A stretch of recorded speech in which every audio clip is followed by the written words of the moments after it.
ಎಲ್ಲ ವಿಚಾರಗಳಿಗೆ ಸಂಬಂಧಪಟ್ಟಂತೆ ಇದೀಗ ಮಾತಾಡಲಿಕ್ಕೆ ನಮ್ಮೊಂದಿಗೆ ಬಸವರಾಜ್ ಮಾಲಗತ್ತಿ ಸರ್ ಇದ್ದಾರೆ, ನಿವೃತ್ತ ಪೊಲೀಸ್ ಅಧಿಕಾರಿ. ಸ್ವಾಗತ ಬಸವರಾಜ್ ಮಾಲಗತ್ತಿ ಸರ್ ತಮಗೊಂದು ಡಿಬೇಟ್ಗೆ. ಇನ್ನೊಂದು ಕಡೆ RLN ಮೂರ್ತಿ ಅವರಿದ್ದಾರೆ, ಹೈಕೋರ್ಟ್ನ ನ್ಯಾಯವಾದಿಗಳು. ಸ್ವಾಗತ ನಿಮಗೆ RLN ಮೂರ್ತಿ ಸರ್ ತಮಗೊಂದು ಡಿಬೇಟ್ಗೆ. ನನ್ನ ಮೊದಲನೇ ಕ್ವಶನ್ನು, ಅಪ್ರೂವರ್ ಅನ್ನೋ ಒಂದು ವಿಚಾರ ಬಂದ ತಕ್ಷಣ ಬಸವರಾಜ್ ಮಾಲಗತ್ತಿ ಸರ್, ಇದು ಸುಮಾರು ಜನ ಭಾವಿಸೋದು ಇನ್ನು ಮುಗಿತು ಬಿಡ್ರಿ, ಈ ಕೇಸ್ ಕತೆ ಮುಗಿತು ಬಿಡ್ರಿ, ಇನ್ನು ಆಗೋಗ್ಬಿಡುತ್ತೆ ರೀ, ಜೊತೆಲಿ ಇದ್ದವನು ಹೇಳ್ಬಿಟ್ಟಂತಲ್ಲ ರೀ, ಅವನೇ ಎಲ್ಲ ಒಪ್ಕೊಂಡು ಆಯ್ತು ಅಂತಲ್ಲ, ಇನ್ನೇನು ಹೇಳ್ಬಿಡ್ತಾನೆಲ್ಲ ಮುಗೀತಿ ಇವ್ರದ್ದಲ್ಲ, ಇನ್ನು ಆಚೆನೇ ಬರಲ್ಲ ಇವರು ಅಂತ ಹೇಳ್ತಾರಲ್ಲ, ಇದು ಅಷ್ಟು ಈಸಿ ಇರಲಿಕ್ಕಿಲ್ಲ ಅಂಥೇಳಿ ಅಪ್ರೂವರ್ದು ಸ್ಟೇಟ್ಮೆಂಟ್ ಕೊಡಬಹುದು. ಅದಕ್ಕಿನ್ನ ಅಲ್ಲಿ ಪ್ರಾಸಿಕ್ಯೂಷನ್ ಅವರು ಇರ್ತಾರೆ, ಡಿಫೆನ್ಸ್ ಅವರು ಅದಕ್ಕೆ ವಾದ ಮಾಡ್ತಾರೆ, ಇವನ್ನೂ ಕ್ರಾಸ್ ಎಕ್ಸಾಮಿನೇಷನ್ ಒಳಪಡಿಸಬಹುದು. ಫಾರೆನ್ಸಿಕ್ ಎವಿಡೆನ್ಸು ಇವ್ನು ಹೇಳೋ ಹೇಳಿಕೆಗಳಿಗೆ ಮ್ಯಾಚ್ ಆಗಬೇಕು, ಕತೆ ನಿಜಾನೇ ಇರಬಹುದು, ಎವಿಡೆನ್ಸ್ ಮ್ಯಾಚ್ ಆಗಿಲ್ಲ ಅಂದರೆ ಏನು ಮಾಡ್ಕೋತೀರ ಅದು ಇಟ್ಕೊಂಡು ಅಂತ. ಏನಾದ್ರು ಅಪ್ರೂವರ್ ಆಗಿದ್ದಾನೆ, ಬಟ್ ಈ ಪೊಲೀಸರ ಮುಂದೆ ಅಪ್ರೂವರ್ ಆಗ್ಬೋದಾಗಿತ್ತು. ಅವಾಗ ನಾನು ಅಪ್ರೂವರ್ ಆಗ್ತೇನೆ, ನನಗೆ ಈಗ ಹೇಳಿಕೆ ತಗೋ ಅಂತ ಹೇಳ್ಬೋದಾಗಿತ್ತು. ಅದು ಯಾಕೋ ಗೊತ್ತಾಗಿಲ್ಲ. ಬಟ್ 2 ವರ್ಷ ಆದ್ಮೇಲೆ ಈಗ ಅಪ್ರೂವರ್ ಆಗ್ತೀನಿ ಅಂತ ಹೇಳ್ತಾ ಇದ್ದಾನೆ. ಅದಕ್ಕೆ ಕಾರಣ ಏನಿರಬಹುದು ಅಂತ ಬಗ್ಗೆನೂ ವಿಚಾರ ಮಾಡ್ತಾರೆ. ಓಕೆ, ನಿಮ್ಮ ಪ್ರಕಾರ ಇದೇನು ಜ್ಞಾನೋದಯ, ಈಗ ಹೆಂಗ್ ಜ್ಞಾನೋದಯ ಆತ ಅವನಿಗೆ?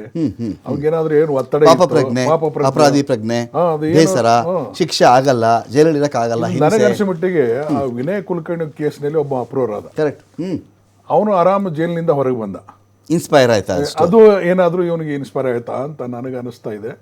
ತಂದೆ ತಾಯಿನೆಲ್ಲ ಸಾಯಿಸ್ತಾರಲ್ಲ ಸರ್, ಮೊನ್ನೆ ತಂದೆ ತಾಯಿ ಸಾಯಿಸಿ ಸಹೋದರಿ ಸಾಯಿಸಿದಾರಲ್ಲ, ಆ ಹೆಣ್ಣು ಮಗಳು ಕೂಡ ರೆಡಿ, ಈಗ ನಾನು ಅಪ್ರೂವರ್ ಆಗ್ತೀನಿ ಅಂತ ಹೇಳ್ಬಿಟ್ಲು. ಮೊನ್ನೆ ಪ್ರಿಯಕರ ಮಾಡಿದ್ದು ನಾನು ನೋಡ್ತಾ ಇದ್ದೆ, ಬೇಡ ಅಂದೆ, ಅವನೇ ಸಾಯಿಸ್ಬಿಟ್ಟ ಅಂದ್ರು.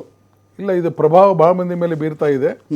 ಅದು ಮತ್ತೆ ಗೈಡು ಮಾಡ್ತಾರೆ, ಅವ್ರವ್ರ ವಕೀಲರು ಇರ್ತಾರೆ, ನೀನ್ ಯಾಕೆ ಏನೋ ಮಾಡ್ಲಾರ್ದವ್, ನೀನ್ ಯಾಕೆ ಜೈಲಿನಲ್ಲಿ ಕೊಳಿತೀಯಾ, ನೀನು ಅಪ್ರೂವರ್ ಆಗು ಅಂತ ಗೈಡೆನ್ಸ್ ಮಾಡಿರ್ತಾರೆ. ಸೊ ಆ ಪ್ರಕಾರ ಇವಂಗ ಅಪ್ರೂವರ್ ಮಾಡಿದ್ದಾರೆ. ಇವತ್ತು ಕೋರ್ಟ್ ಅಕ್ಸೆಪ್ಟ್ ಮಾಡಿದೆ. ಅದು ಪ್ರಾಸಿಕ್ಯೂಷನ್ದವರು ಅದಕ್ಕೆ ಅಪ್ರೂವರ್ ಮಾಡಿದ್ದಾರೆ. ಅವ್ರೇನು ಅದಕ್ಕೆ ಅಬ್ಜೆಕ್ಟ್ ಮಾಡಿಲ್ಲ, ಯಾಕಂದ್ರೆ ಎವಿಡೆನ್ಸ್ ಇದು ಸ್ಟ್ರಾಂಗ್ ಎವಿಡೆನ್ಸ್ ಆಗ್ತದೆ. ಯಾಕೋ ಐ ವಿಟ್ನೆಸ್ ಇದ್ದಾನೆ, ಇವನು ಒಂದು ಪಾರ್ಟ್ ಇದ್ದ ಅದರಲ್ಲಿ ಭಾಗಿಯಾಗಿದ್ದಾನೆ. 30 ಲಕ್ಷ ಕೊಡೋದು ತಗೊಳ್ಳೋ ವ್ಯವಹಾರದಲ್ಲಿ, ಜೊತೆಗೆ ಡೆಡ್ ಬಾಡಿ ಸಾಗಿಸೋದಲ್ಲಿ, ಆಮೇಲೆ 30 ಲಕ್ಷ ದುಡ್ಡು, ಇನ್ನೊಂದಷ್ಟು ಅಪ್ರೂವರ್ಗಳು. ಸೊ ಇವೆಲ್ಲ ಸ್ವಲ್ಪ ಇಂಪಾರ್ಟೆಂಟ್ ಇದು ಇದೆ ಒಂದು ಇದರಲ್ಲಿ ಭಾಗ ಇರೋದ್ರಿಂದ ಸ್ವಲ್ಪ ಇವನಿಗೆ ಕನ್ವಿಕ್ಷನ್ ಆಗೋ ರೀತಿಯಲ್ಲಿ ಸ್ವಲ್ಪ ಎಫೆಕ್ಟ್ ಆಗಬಹುದು ನನ್ನ ಲೆಕ್ಕದಲ್ಲಿ. ಇದು ಡಿಪೆಂಡ್ಸ್ ಅಪಾನ್ ಹಿಸ್ ಎವಿಡೆನ್ಸ್. ಅವನು ಏನು ಕೋರ್ಟ್ನಲ್ಲಿ ಎವಿಡೆನ್ಸ್ ಮಾಡ್ತಾನೆ, ಅವಾಗೆ ಕ್ರಾಸ್ನಲ್ಲಿ ಏನು ಹೇಳ್ತಾನೆ ಇವನು, ಡಿಫೆನ್ಸ್ ಲಾಯರ್ ಹೇಗೆ ಕ್ರಾಸ್ ಮಾಡ್ತಾರ ಅದೆಲ್ಲ ಡಿಪೆಂಡ್. ಅದ್ರಾಗೇನು ಉಲ್ಟಾ ಪಲ್ಟಾ ಹೊಡೆದ ಅಥವಾ ಹೇಳೋದ್ರಲ್ಲೇನೆ ಏನಾದರೂ. ಈಗ ಇನ್ನೊಂದೇನಿದೆ ಇದರಲ್ಲಿ, ಪೋಸ್ಟ್ ಮಾರ್ಟಮ್ ರಿಪೋರ್ಟ್ ಆಗಲಿ, FSL ರಿಪೋರ್ಟ್ ಆಗಲಿ, ಇದೇ ಹೊಡೆದಿಂದ ಇವನು ಸತ್ತಿದ್ದಾನೆ ಅಂತ ಅನ್ನೋದಿಲ್ಲ. ದರ್ಶನದ ಕಾಲು ತುಳಿದು ಏನು ಶಿವಜಿಂದ ಇದು ಮಾಡಿದ್ದಾನೆ, ಅದೇ ಕಾರಣದಿಂದ ಸತ್ತಾನೋ ಅಥವಾ ಎಲೆಕ್ಟ್ರಿಕಲ್ ಕಾರಣದಿಂದ ಸತ್ತಾನೋ, ಹೊಡೆದಿದ್ದು ಸತ್ತಾನೋ, ಇನ್ನೊಬ್ರು ಯಾರು ಹೊಡೆದಿದ್ದು ಸತ್ತಾನೋ. 14-17 ಮಂದಿ ಆರೋಪಿಗಳಿದ್ರು, ಅದರಲ್ಲಿ ಒಂದಿಬ್ರು ಮೊದಲೇ ಅಪ್ರೂವರ್ ಆಗಿದ್ದಾರೆ, ಈಗ ಇವನು 3ನೇದವನು. ಈಗ ಇಷ್ಟೊಂದೆಲ್ಲ ಸಾಕ್ಷಿಗಳಿರುವಾಗ ಮುಂದೆ ಎವಿಡೆನ್ಸ್ ಕಲೆಕ್ಟ್ ಮಾಡಿದ್ದಾರೆ. ಟೆಕ್ನಿಕಲ್ ಎವಿಡೆನ್ಸ್ ಇದಾವೆ, ಫೊರೆನ್ಸಿಕ್ ಎವಿಡೆನ್ಸ್ ಇದಾವೆ, ಬೇಕಾದಷ್ಟು ಎವಿಡೆನ್ಸ್ ಕಲೆಕ್ಟ್ ಮಾಡಿ 241 ಸಾಕ್ಷಿಗಳನ್ನ ಕಲೆಕ್ಟ್ ಮಾಡಿದ್ದಾರೆ.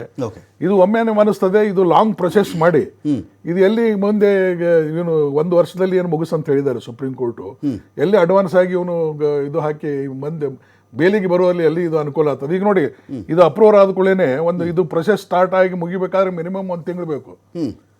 ಈಗ ಅವ್ನಿಗೆ 8 ದಿವಸ ಟೈಮ್ ಕೊಟ್ರು, ಈಗ ಅದು ಅಕ್ಸೆಪ್ಟ್ ಮಾಡ್ಕೊಂಡ್ರು. ಮತ್ತೆ ಅವ್ನಿಗೆ ಎಲ್ಲ ಹೇಳಿದ್ರು, ನೋಡು ವಾಲಂಟ್ರಿ ಆಗಿ ಹೇಳ್ಬೇಕು, ನಿಂದು ಯಾವ್ದು ಪ್ರೆಷರ್ ಇರಬಾರ್ದು, ಯಾರು ಆಮಿಷ ಒಡ್ಡಿದ್ರ, ಯಾರು ಧಮಕಿ ಹಾಕಿದ್ರ, ನೀನು ಇದು ಸ್ವ ಇಚ್ಛೆಯಿಂದ ಹೇಳ್ತೀಯ ಅಥವಾ ಹೇಗೋ ಅಂತ ನಿನಗೂ ಶಿಕ್ಷೆ ಆಗ್ತದೆ, ಎಲ್ಲ ಅವ್ರಿಗೂ ಮ್ಯಾಜಿಸ್ಟ್ರೇಟ್ ಎಲ್ಲ ಹೇಳಿರ್ತಾರೆ.